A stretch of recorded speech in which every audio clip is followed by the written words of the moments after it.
Kini tinggal Kanao yang selamat dari serangan itu. Saat Muzan akan menghabisi nyawa Kanao, anjay, si Ayang tiba tepat waktu untuk menyelamatkan calon istrinya. Dan dari titik ini, duel antara Tanjiro dan Raja Iblis resmi dimulai. Kedua rival ini akhirnya bertemu dan Muzan kini berada tepat di hadapan Tanjiro. Di sini Tanjiro menyadari jika jurus ke-13 dari pernapasan matahari adalah rangkaian dari ke-12 jurus pernapasan matahari yang dilakukan secara berulang-ulang. Dia juga sebenarnya merasa masih belum bisa untuk mengalahkan Muzan karena dia tidak sekuat Yorichi ataupun ayahnya sendiri. Muzan lalu segera melancarkan serangan pada Tanjiro. Pertarungan berlangsung sengit dan di tengah perlawanannya Muzan kembali mengingat bayangan Yorichi dari Tanjiro yang membuatnya semakin geram. Tanjiro juga akhirnya mengerti kenapa teman-temannya kalah. Ini karena tentakel yang ada di pahanya bergerak jauh lebih cepat dari tentakel lain yang ada di tubuhnya. Tanjiro menerjang menggunakan pernapasan matahari secara berurutan hingga akhirnya merasakan bahwa seluruh bentuk pernapasannya saling terhubung dan seakan-akan memang dibuat untuk mengalahkan Muzan. Walaupun belum sempurna dan akan menguras tenaganya, selanjutnya Tanjiro akan menggunakan ke-12 jurus pernapasan matahari secara terus-menerus.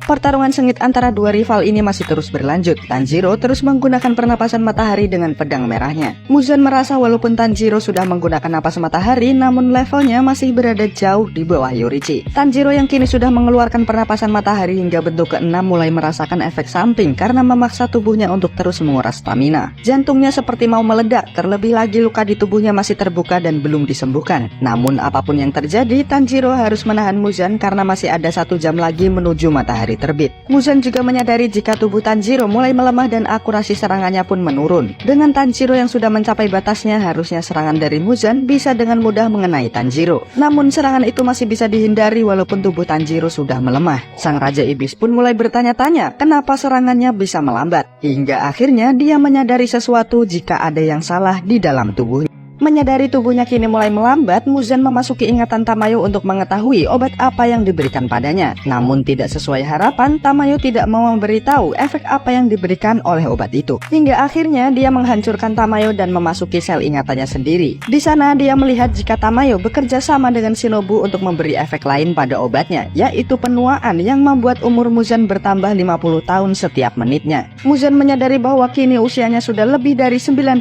tahun semenjak obat itu diberikan. Di sisi lain, Tanjiro walaupun dengan stamina yang sudah mencapai batasnya masih menyerang Muzan dengan pernapasan matahari.